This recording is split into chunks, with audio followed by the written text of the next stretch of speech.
Good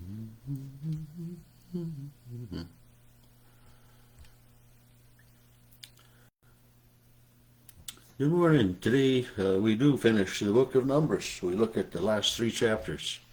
And in these chapters, chapter 34 starts, it talks about the boundaries of the land of Canaan, the promised land that the Israelites will be moving into, the promised land that God has been leading them to for these 40 years that they've been in the wilderness. And your southern border will be from the wilderness of Zin along the border of Eden, and the southern border will, so it's very well spelled out just exactly what the land is compared to the land of the people that live here or there or whatever. And the northern border will be the Great Sea, and the eastern border will be this, and so the boundaries are set. And verse 13, Moses commands the Israelites that this is the land that you will inherit by lot. The Lord has commanded to give the 9 tribes to the half tribe, and I've never really tried to figure out why the tribe of Manasseh is the 2 half tribes. There's a division in them somehow, and the land allotment is, of course, made that way for that. Part of the 1 half tribe of Manasseh, wanted to remain out in that other land, we talked about yesterday, and with the cattle and everything, but the half tribe, receives its portion, depending upon how many numbers there are in the tribe. So, and the tribe is like, the descendants of the 12 tribes of Israel. And the Levites, of course, don't get land, but they have cities within the lands, and around the city there is, the property of the city, so they have the city limits like we have now, and so that the Levites aren't just left out, but they aren't tending the sheep and tending the cattle, and they're not tilling the land and all of that.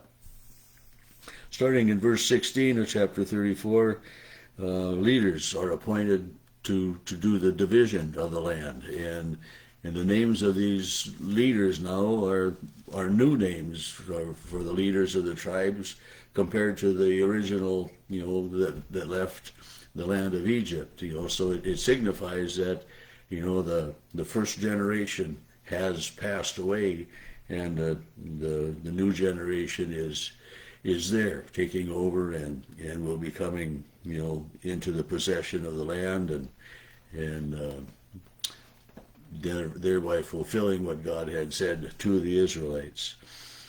Chapter 35 begins with talking about the cities of the Levites.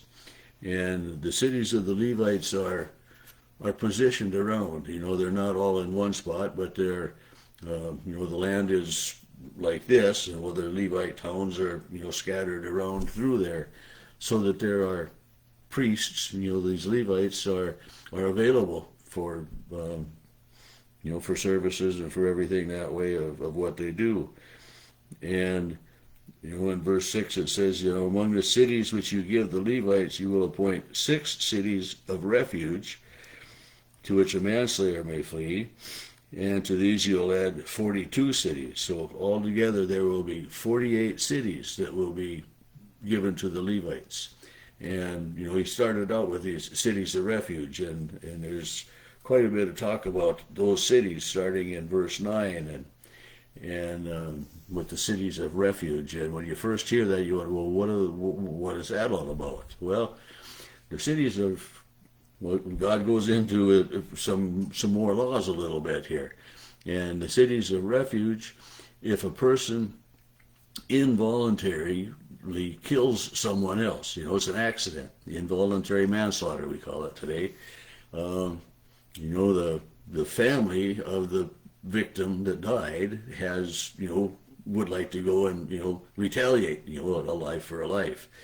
Well, the refuge city, this person who is guilty of the involuntary manslaughter can move to that city, and in living within the walls of the city then is safe from the retribution of the family of the killed person that way, as long as they stay within the city. I mean, if they try to travel from one city to another, well, they're out in the, then it would be legal for them to be killed again by the family. So they're kind of prisoners within that city, but yet within that city they are safe from retribution, retaliation of the victim's family. And another interesting thing I found out about that involuntary manslaughter deal is that the person who is living in this city of refuge,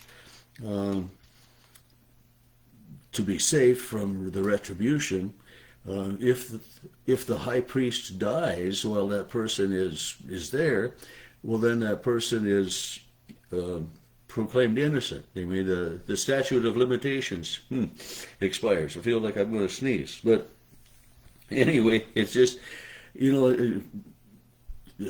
God's got it figured out. He knows that he knows there's going to be intentional murder, and if there's an intentional murder, well, then the person is just, to be put to death again. There isn't any excuse for that. There aren't any ways that is approved or just let go. So if there's an intentional, if he strikes him with an iron implement so he dies, he's a murderer, and the murderer will be put to death. That's verse 16. So if it's intentional. But if it's unintentional, and that it goes and it talks about all of that. So but even though the commandment, thou shalt not murder, I mean, things happen, and accidents are one of the things that happen in everyday life, and an accident is something that happens even though we're not trying to do it. I mean, you have an accident with your vehicle, or you drop something on the floor and it breaks, a bowl or a glass. I mean, that's you didn't intentionally take it and throw it down there. That's intentional if you do that, of course. But if it slips out of your hands or you trip over something, and that's an accident. So the cities of refuge were there for those unintentional times, for those unintentional people, so that they would have a place then that they would be able to go and live. The last chapter deals with these women who inherited the land. The daughters of, I don't remember his name, but the uncles, say, of these girls. So if these girls marry someone else, well, then the land of our tribe will go to those others, because the husband is the property owner. But God says, well, those girls, just have to marry within your tribe, within your clan, and then the land will remain there, within the clan. And the in verse 10, near the end of the book here, that the daughters of Zelophehad,